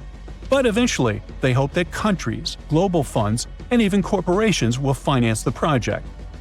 Real Ice argues that doing nothing could be far worse. If we don't act, we could lose the Arctic within our lifetime. That could at least help to buy more time to fix the planet. Desperate times call for desperate measures. Now, the idea of saving the Arctic ice isn't new. Over the years, scientists have suggested some pretty wild plans to stop the melting. In 2017, there was the initial wind-powered pump plan. Physicist Stephen Desch proposed installing about 10 million wind-powered pumps in the Arctic. These pumps would pull seawater up onto the ice, kind of like real ice. It would freeze in the cold winter months, creating a thicker ice layer. The biggest problem is that someone would have to run this entire show. And what happens if something goes wrong? In 2018, there was the Glass Beads Plan, which was supposed to start in 2020s. A team called the Arctic Ice Project suggested covering the Arctic with tiny reflective glass beads. Yep, glass balls. The idea was basically to replace the ice's mirror effect. The beads would bounce sunlight away, keeping the ice colder for longer. The plan is being tested by a group of scientists working with the Arctic Ice Project. They say the glass balls are made of a material that's safe for animals. They even claim birds use similar materials to help them digest food. The glass used in these microspheres is the same material used in lab equipment and light bulbs. Sounds safe, right? Well, not so fast. There's also the environmental risk. These glass balls are tiny, and they could easily get into the ocean, impacting everything from fish to plankton. We still need more research to understand how this material breaks down in the ocean and whether it could affect marine life. But where things get really crazy is when we start talking about scaling this up. To cover just a tiny fraction of the Arctic, they would need millions of tons of these tiny microspheres, and that's just for starters. And they'd have to be working 24/7 through freezing temperatures and snowstorms. The scientists believe this could help keep the ice thick enough to survive summer and even slow the melting. But can it really work? Then, there's also the Bright Ice Initiative, founded by the same folks behind the Arctic Ice Project. Instead of focusing on the Arctic Ocean, they want to use the same glass microspheres to restore glaciers. They've even tried this out on a glacier in Iceland, but experts are still skeptical. They say it could just speed up melting instead of reversing it. Now, another idea was cloud seeding with water particles. This would involve spraying ocean water into the sky itself. This would form clouds, and they'd reflect more sunlight. So, as you can see, some of these plans were too expensive, too complicated, or just straight up wild. The Real Ice's plan borrows ideas from earlier projects, but is much cheaper and more practical. Most importantly, it's working. But all this Arctic disaster is already affecting people. In the village of Newtok, Alaska, the land is disappearing. Each year, about 70 feet of the riverbank erodes, taking homes and history with it. That's all because of the erosion and the thawing permafrost. Now, these people had to move to a safer place called Murtavik, just 9 miles away. But it's a long and challenging journey. The relocation is taking years of planning, with Newtok residents already starting the shift in 2019. The new village offers better health and safety, but it's still a work in progress. Things like the school and grocery store remain in the old village, which makes things harder. Water and sewage systems are being set up, and for now, most residents are using a honey bucket system. But at least they have a chance to rebuild. It's still unclear whether these geoengineering ideas are a lifeline or a disaster. For now, we can just keep an eye on them. The sea is kind of rough today. Nothing special, but still, you have that sinking feeling in your stomach. Call it a sense of foreboding. Something bad is going to happen, and then you hear terrified shouts. You turn around and see a giant wave, much higher than the one surrounding it. Is it a tsunami? That's true. When people think of frightening, destructive waves, tsunamis are the first thing to come to mind. But the one that is going to crash against your ship has a different nature. It's a rogue wave. Both tsunamis and rogue waves can lead to catastrophic consequences, but the difference lies in what causes these walls of water and where the destruction they bring about occurs. So, imagine a giant 60-foot-tall wave rolling over your ship. It's a miracle that the vessel doesn't sink. This massive wave, a rogue wave, seems to have appeared out of the blue, very suddenly and unexpectedly. But however mysterious, solitary, and ominous rogue waves may seem, they're actually not that rare. Now, imagine the average room in your house. The ceiling there is likely 8 feet high. A typical 2-story house is somewhere between 20 and 30 feet high. And the Statue of Liberty is 111 feet tall if we measure it from the toes to the top of the head. Now you have something to compare rogue waves with. The largest of such waves can reach a height of 50 to 90 feet.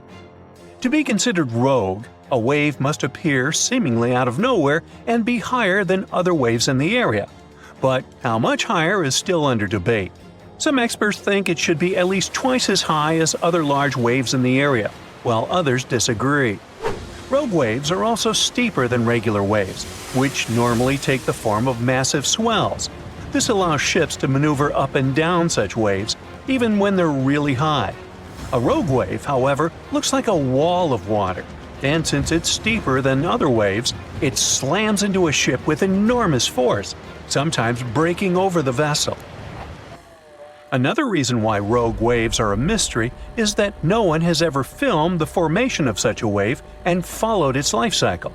There are several photos of rogue waves, but for many centuries, the only evidence of their existence was legends and stories told by sailors who survived them.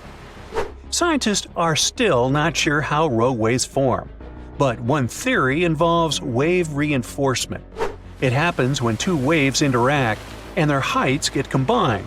So when a 15-foot wave passes over a 30-foot one, let's do the math. It results in a short-living 45-foot wave.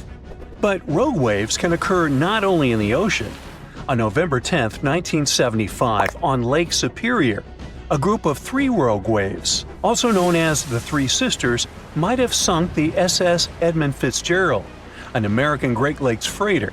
The ship and the crew members were lost in the catastrophe. The waves followed each other too closely, so the ship couldn't recover and shed the water from the first wave before the following one struck.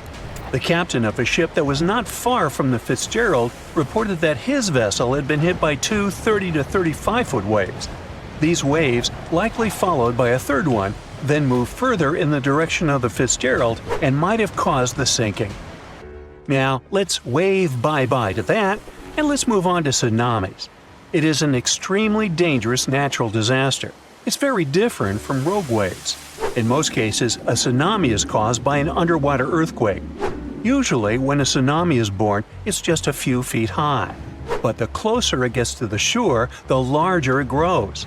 Soon it enters shallow waters and starts to slow down. The first tsunami wave crashes against the shore. Its top moves faster than the bottom, and that's what makes the wave so high and steep. The lowest point of the wave gets to dry land first. In the process, it creates a vacuum effect that pulls the water away from the coast, bearing the harbor and seafloor. Those who recognize this first sign of an approaching tsunami still have a chance to save their lives. 5 minutes later, an enormous wall of water hits the shore and wipes out everything in its way. But it's not just a single wave, there are many. This phenomenon is called a wave train. How fast this train is traveling depends not on how far it is from the source of the waves, but on the ocean depth. Tsunamis can move as fast as a jet plane in the middle of the ocean, but once they enter shallow waters, their speed drops. The first tsunami wave isn't usually the strongest, but lots of people don't know it and make the grave mistake that sometimes costs them their lives. After the first wave is gone, they relax and believe the danger is over. That's why the next waves, much bigger and more powerful, catch them off guard. Now sometimes a tsunami comes as a torrent of foaming water. At other times, it makes the sea withdraw, leaving behind stranded fish and overturned boats. Also, if you spot a slight rise in sea level, it might be the sign of an approaching tsunami. The incoming water is the first tsunami wave. The second one can be even larger, and it comes sometime later. You can also notice seawater bubbling, swirling, and creating bizarre patterns. It's another sure sign a tsunami is near. Repeated wave surges can also warn you about a tsunami. If you see unusual swells coming at regular intervals, it might be time to evacuate to high ground. Surprisingly, some of the largest tsunami waves in the world were caused by landslides.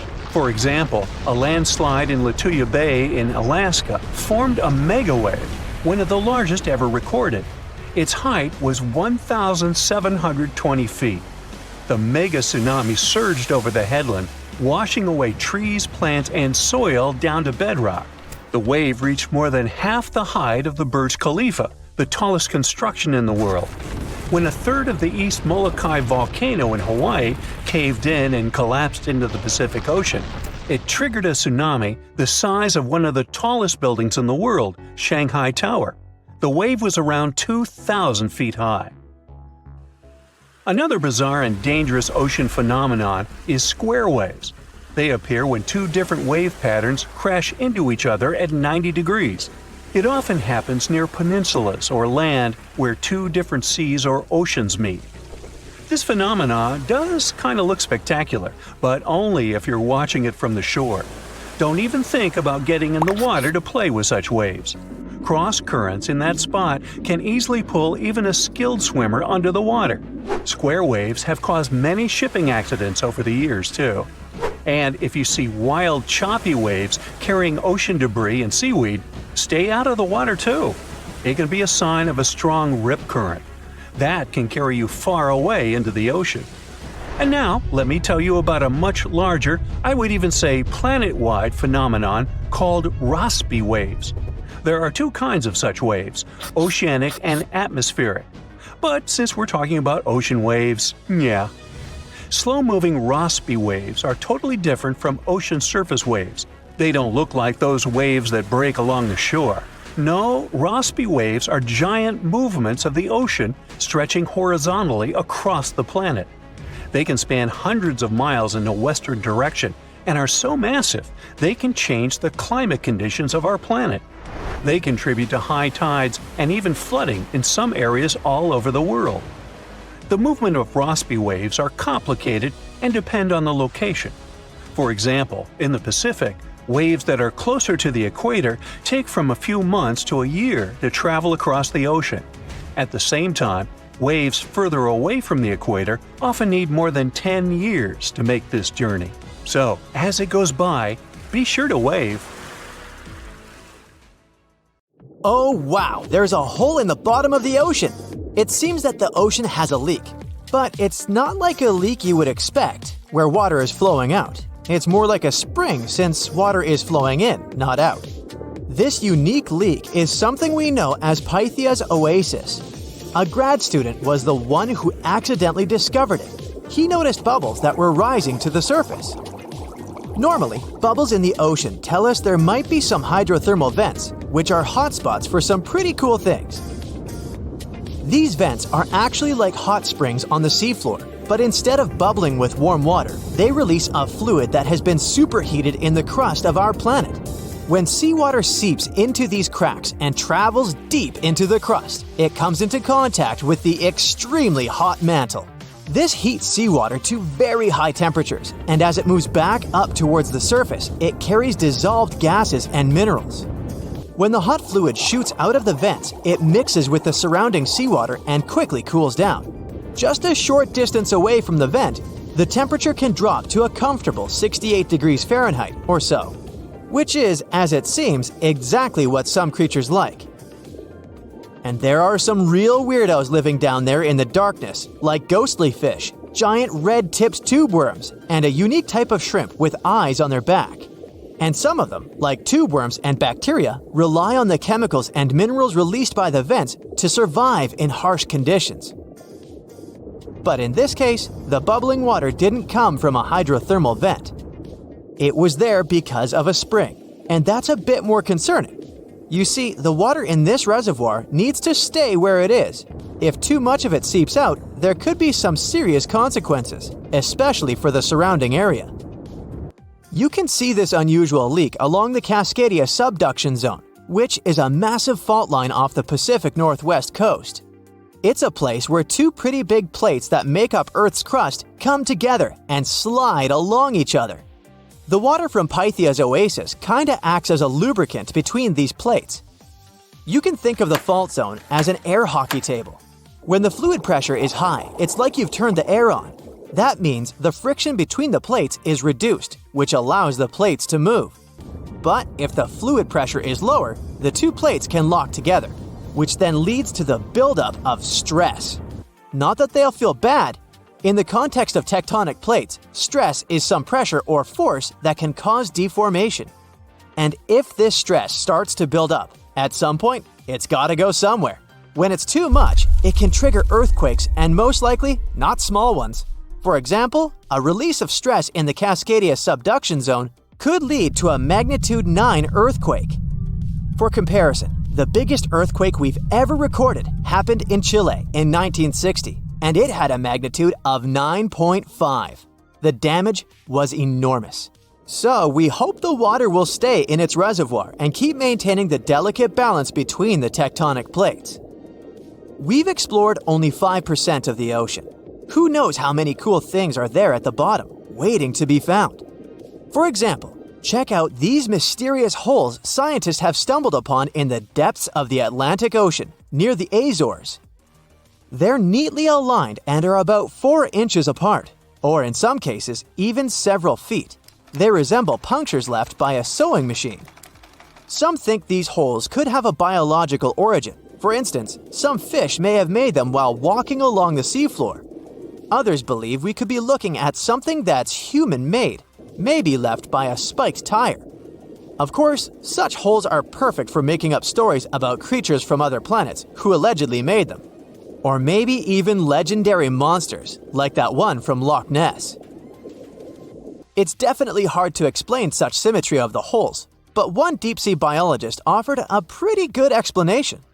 He said there could be an animal burrowing beneath the sediment, and from time to time, it could make little chimneys just to get access to clean water circulation in its small burrow. I mean, there are sediment piles around the opening of each hole, and they do support the idea that something pushed the soil from below. But there's still no proof these holes are actually connected beneath the surface. And there are also a lot of things hidden at the bottom of the oceans and seas that ancient civilizations left us. For instance, archaeologists made a really cool discovery off the southern coast of Croatia, a road hidden under layers of sea mud that's 7,000 years old. They found the ancient road at the Sunken Neolithic site of Solin.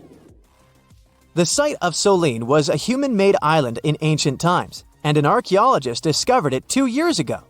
He was studying satellite images of the area around Korčula, one of the beautiful Croatian islands. When he realized there could be something interesting at the bottom of the sea, he dove into the water with his colleague. And under the surface of the Adriatic Sea, which is part of the Mediterranean Sea, at a depth of 13 to 16 feet, they found stone walls that were most likely part of some ancient settlement. The landmass where people built the settlement was separated from the main island by a narrow stretch of land. Luckily, this area is protected from big waves by the surrounding islands, so the site remained relatively well preserved. It's now hidden beneath the surface of the sea and covered in mud. But it's so exciting to imagine how people walked on that road nearly 7,000 years ago, visiting nearby settlements. If you want to see the weirdest creatures, you can always head to the bottom of the sea. Actually, scientists have determined there could be more than 30 potentially new species at the bottom of the Pacific Ocean. They've collected them using their remote-controlled vehicle. That's a big step because until recently, they could only study such creatures through photographs. I'm talking about segmented worms, different types of coral, some invertebrates similar to centipedes, and many others. But there are also many old freaky creatures that we already know about that look like they came from sci-fi movies. Red octopus, blobfish. Okay, this one kinda looks normal until you raise it to the surface. The goblin shark, Sloane's viperfish, zombie worms. Ugh. Yeah, I hear ya. Let's move on. The seafloor hides things from space too. There are traces of rare forms of plutonium and iron at the bottom of the Pacific Ocean. And what's awesome is that all this has come from space. These radioactive materials probably formed during some kind of cataclysmic event in space and eventually made their way out to our beautiful home planet. And this extraterrestrial debris most likely appeared on Earth within the past 10 million years. After it fell to the Pacific Ocean and settled at a depth of almost a mile, it became part of all those layers of rock down there. Plutonium is especially exciting for scientists. I mean, only tiny amounts of it have been found, hundreds of atoms maybe. But it's still remarkable because these atoms are created by exploding stars. Things like this can help us better understand how the universe produces elements heavier than iron, like plutonium, gold, uranium, and platinum. We're still not sure about the origins of these elements. For a long time, scientists believed that supernovae, which is when a star comes to its end in a fabulous explosion, were responsible for creating these heavy elements. But it seems it's not just that. Some other cosmic events, such as the collision of neutron stars, which are super dense collapsed stars, or some rare types of supernovae, could also be involved. Whoa, let me get my popcorn! On January 14, 2022, residents of Anchorage, Alaska, heard a series of loud bangs. They didn't stop for a half an hour. As they found later, the source of the bangs was almost 6,000 miles away, in the Tongan archipelago in the southern Pacific Ocean.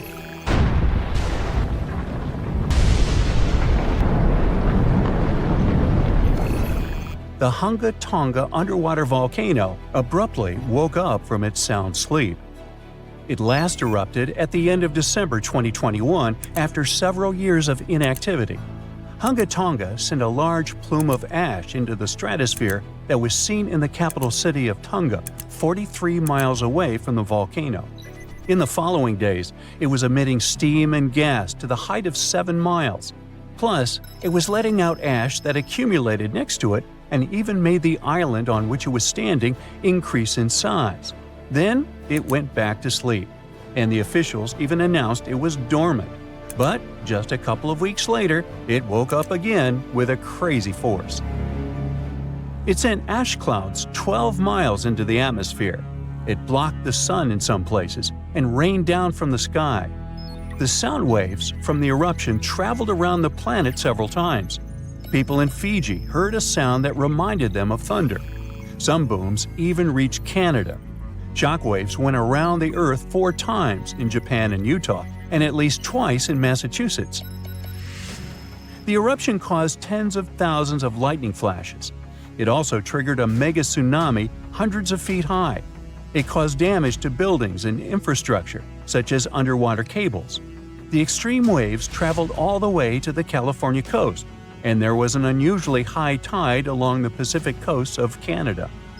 Scientists studied seismic data to understand what caused such a massive eruption.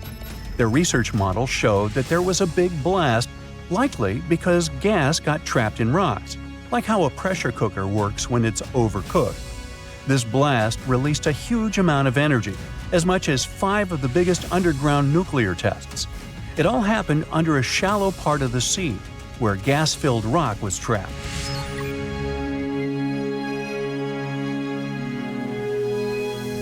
Now, normally when a volcano erupts, the fumes cause a temporary cooling effect on the Earth's surface. But Hunga Tonga's eruption was different. It didn't produce many fumes, but released a massive amount of water vapor, equal to 60,000 Olympic swimming pools. The intense heat of the eruption turned vast amounts of seawater into steam, which then blasted high into the atmosphere. All that water vapor ended up in the stratosphere, a layer of the atmosphere that's too dry to form clouds or rain. Scientists don't have any observations of volcanic eruptions like Hunga Tonga to predict its long-term effects on our weather patterns. This is because the only way to measure stratospheric water vapor is with special satellites, which have only been around since 1979, and there hasn't been an eruption similar to Hunga Tonga in that time. In fact, the Tonga eruption is the most well-recorded blast of its kind in recent history. Scientists had lots of tools to study it, like satellites that took pictures from space and sensors that listened to the vibrations and movements in the Earth. There was a similar eruption in 1991 at a volcano in the Philippines, but back then, they didn't have as many advanced tools as they do now to study it closely. Experts from different countries looked at satellite data right after the Hunga Tonga eruption. They wanted to find out how long water vapor would stay in the stratosphere, where it would go, and of course, what this would mean for the planet and for all of us. The first big result of the eruption, at least partially, was a huge hole in the stratosphere that was hanging on for several months in 2023. By the time it appeared, the water vapor had reached the polar stratosphere over Antarctica. But Hunga Tonga ended up with just a minimal effect on global average temperatures, at least for now. Let's just hope it won't repeat the story of Mount Tambora volcano in present-day Indonesia. Over 2 centuries ago, in 1815, this bad guy interrupted and caused the year without a summer. In the following year, the winter was unusually cold and wet across Europe and North America. There were also some catastrophic tsunamis, destroying homes that took 10,000 lives and 80,000 more who fell ill in the aftermath. Now, you can't miss an event like Hunga Tonga or Tambora eruption, but some underwater volcanoes are discovered by accident. A passenger on a commercial flight looked out her window above the Pacific Ocean and saw a weirdly colored patch on the water. She thought it could be an oil slick or a floating pumice raft, which is a telltale sign of a recent volcanic eruption. She decided to send a photo of this scene to a geologist. And that's how scientists found one of the largest volcanoes in the world, Havre. It's hiding about 3,000 feet below the surface. In 2012, Havre had a massive eruption that lasted about 90 days. Hot lava poured out of 14 different vents around the volcano's semicircle-shaped opening. Havre is just one of many volcanic systems covered by thousands of feet of water. These volcanoes are the most active on Earth and are part of a giant system called mid-ocean ridges that stretches around the world. This system produces about 75% of all the magma that comes out of Earth's volcanoes each year. It releases over half a cubic mile of lava. When the magma cools down, it forms the edges of new ocean plates, which are like giant puzzle pieces that make up the Earth's crust. A team of scientists studied material left on the ocean floor by volcanic eruptions from the Bronze Age. About 3,600 years ago, a volcano that was partly underwater in the southern Aegean Sea woke up with a bang. This eruption destroyed the island of Santorini and sent massive amounts of ash, rocks, and gases into the air. It left behind thick layers of ash and rock that settled in piles on the ocean floor. Scientists have been studying the ancient Santorini eruption for several years to figure out what happens during such massive ones. Their research helps explain how future volcanic eruptions could affect the weather on our planet.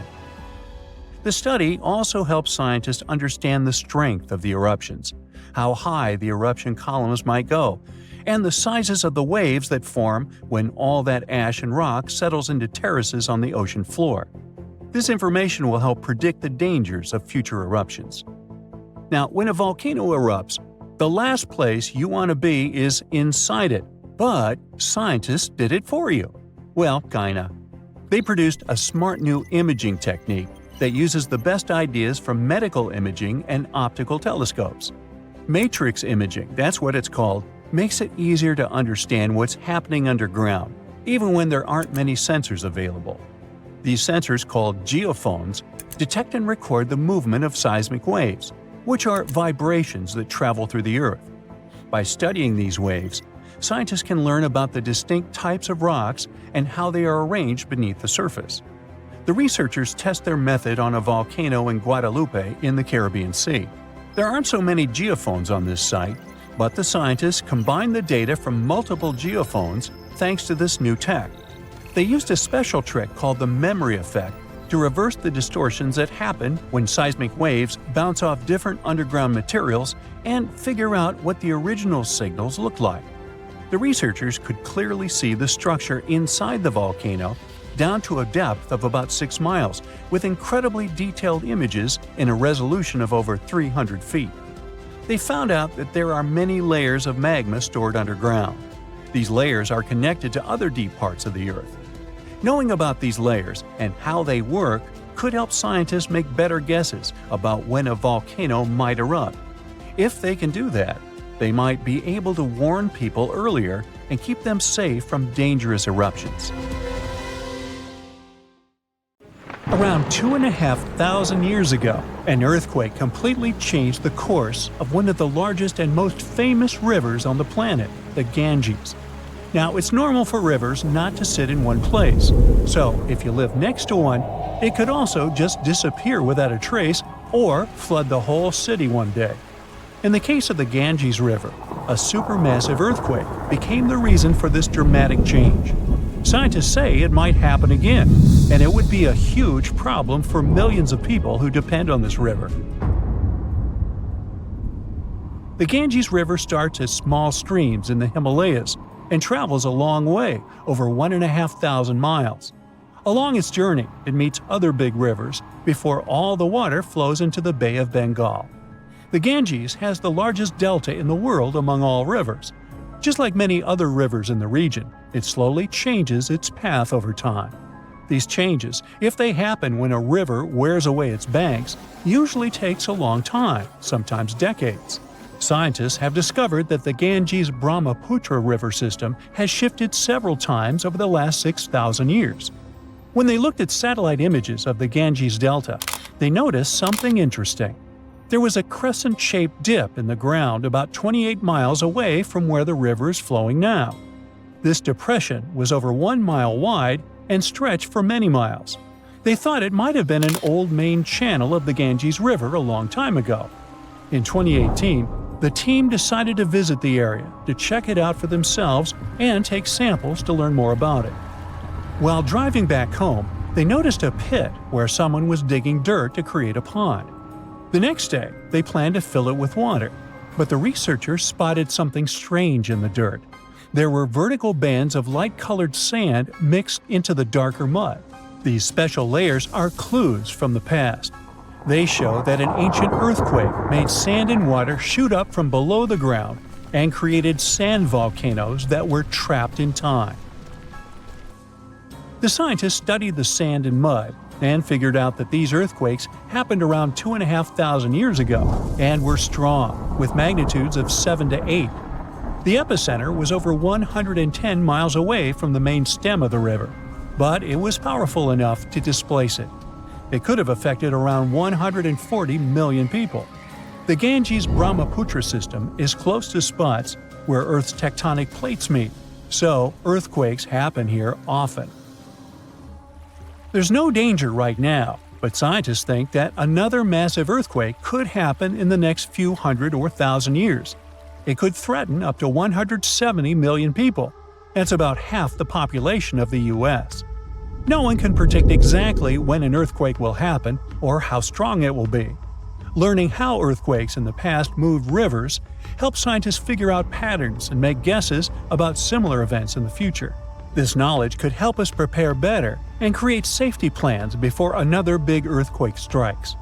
Now, the Ganges isn't the only river at risk.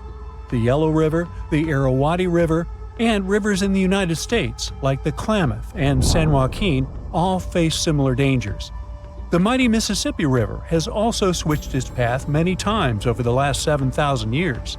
Right now, there's a huge system of dams and barriers called a control structure in central Louisiana. This structure's job is to stop the Mississippi from spilling over its banks and joining a nearby river. But scientists think that, in theory, these barriers wouldn't handle mega-floods. So the Mississippi could break free and change its course again. This would cause massive problems, especially in southern Louisiana. One of the recent examples when a river changing its course caused disaster was the Kosi River in India. In August 2008, over just a few days, the river's path shifted by almost 60 miles, which is a huge change. Floods happen in some parts of the state rather often, but they hadn't seen such strong ones in over 50 years. They affected around 1,000 villages and 3 million people, and about 1 million people had to be evacuated to safety. Since many of these people hadn't faced floods in so long, they weren't ready to handle it quickly. It caused even more damage to their homes and lives. Scientists have been trying for decades to figure out what exactly makes rivers suddenly change their course. A new study explains that two things work together to make a river to do it. This process is called avulsion. First, there's the setup, which is like building up tension before something big happens. Over time, sediment, sand, dirt, and other stuff carried by the river gets deposited in certain places. It either raises the river above the land around it or makes a nearby slope steeper than the river's current path. Then there's the trigger, which is like the final straw that makes everything happen. This trigger could be a big flood, an earthquake, or even something like a pile of logs blocking the water. Now, researchers looked at satellite images of about 170 cases of avulsion from the past 50 years. They noticed these events happen most often near river mouths and near mountains. Rivers were about 3 times more likely to change course in these places than in the areas between them.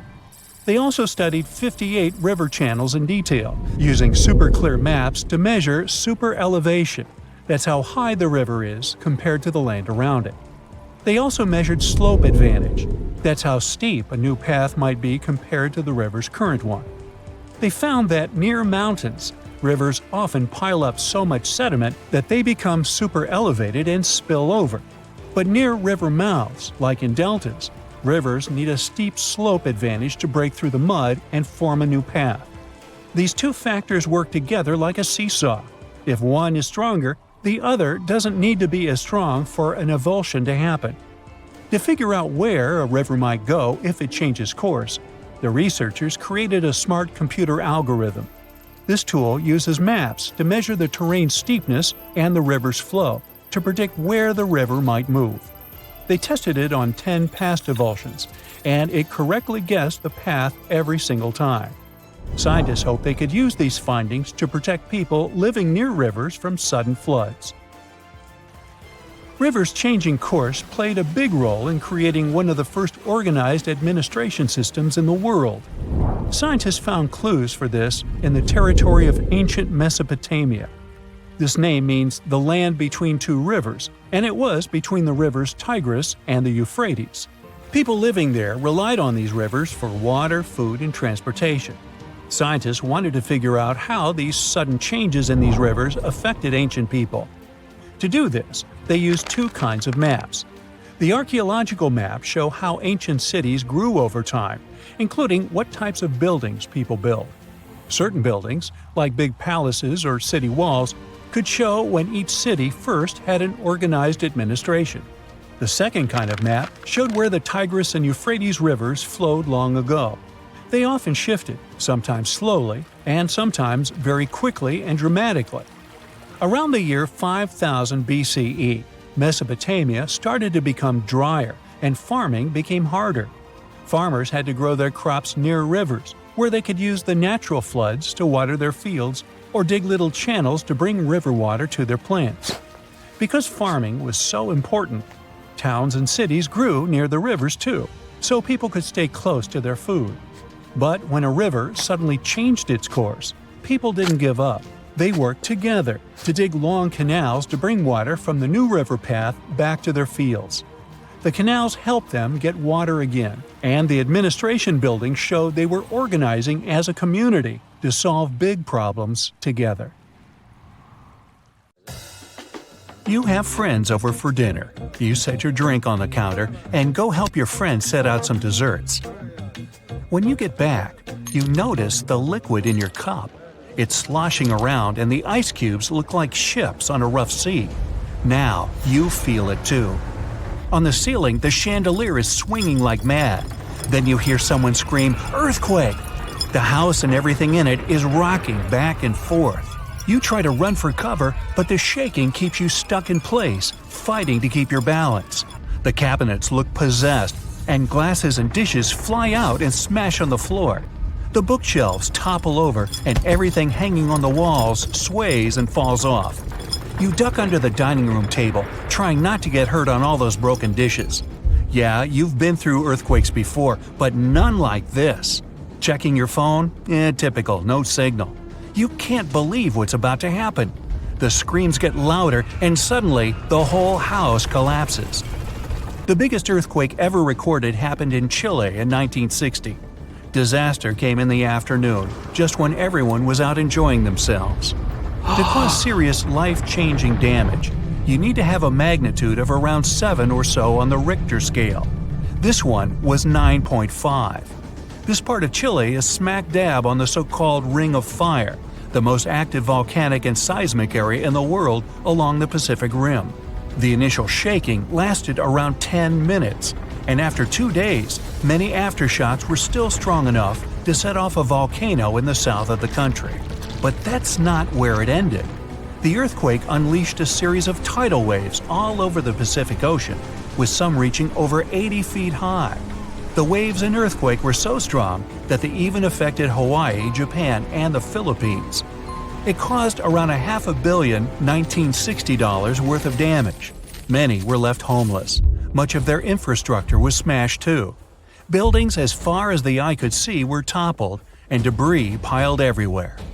Scientists estimate that this earthquake was so powerful, it shifted the Earth's axis, making our days 1.26 microseconds shorter. That might not seem like a lot, but think about it. Just one natural disaster was strong enough to make time move. Many of the coastal cities were flattened and floods were widespread. The economy spiraled downward.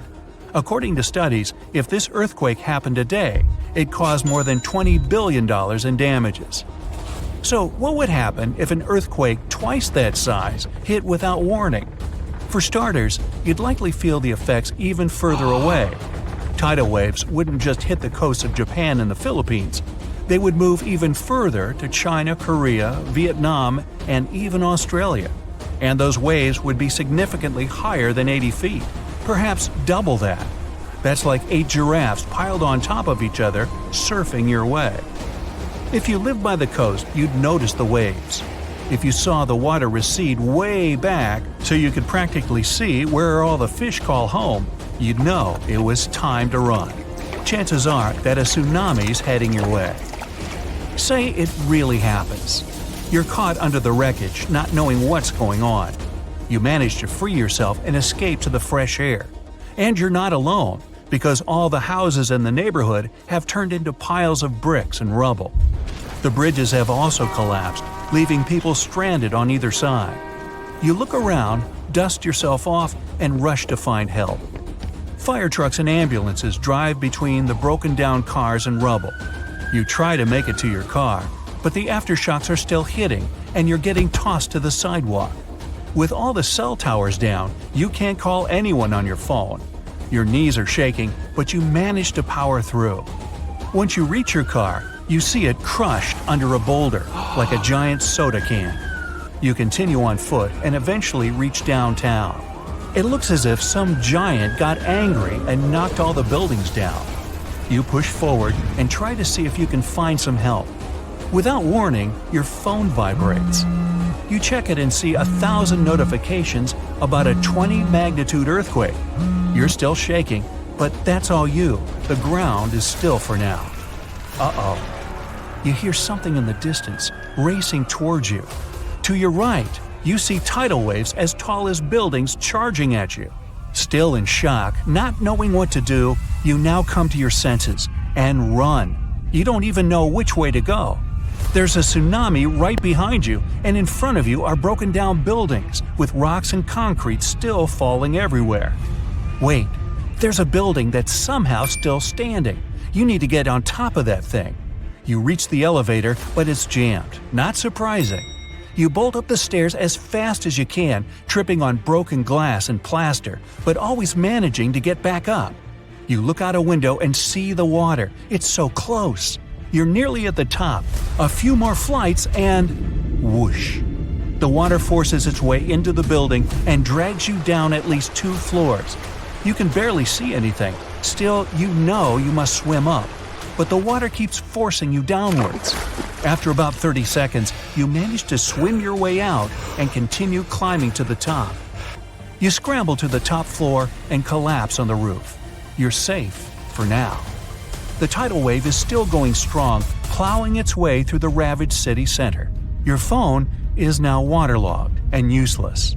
You have a perfect 360-degree view of your town covered in water and debris. The ground starts to shake again. Maybe you'll just sit around until this is all over, waiting for the rescue helicopter. But then, a loud explosion that almost breaks your eardrums shakes the ground even more. Off in the distance, smoke is rising, and soon it covers the entire sky. Darkness hides the morning sun. That's when you can see lava shooting up into the air and landing nearby. The lava forms into a river, flowing its way into town block by block. With this much seismic movement and the high intensity of the earthquake, the world's tectonic plates have shifted so that magma is pushing its way to the surface. From the earth, steam begins to vent. Then the heat hits you. You see the magma cover the ground like a blanket, eating up every car in its way. What's worse is that the magma is melting the foundations of the buildings that managed to withstand the earthquake and the tsunami. The buildings in the distance are now sinking and collapsing into the raging lava pool that's replaced your town. One by one, every building descends. That means, the building where you're standing is also swaying. It's about to fail. That's when you see the light. You look up and see a helicopter above in the distance. You wave your arms, run around, jump, anything to get noticed. And it works. The chopper makes a few circles and finally drops you a rope ladder. As you're lifted in the chopper, you take a good look at the world below you as it wriggles around like noodles in a strainer. You land a few miles out and are immediately treated by a doctor in an emergency triage center. You were one of the lucky ones.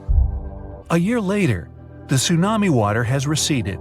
The lava that flowed inland has cooled, but all that magma permanently changed the ground below it, and the whole town is gone. The disaster has thrown the entire country into a financial nightmare that'll last decades. It takes months to survey the town, making sure there's no dangerous electrical wires or busted gas pipes anywhere. They're rebuilding your town farther inland from where the old one was. In other towns, they rebuild directly over the ruins. In others, they just decide to move everyone to a nearby city.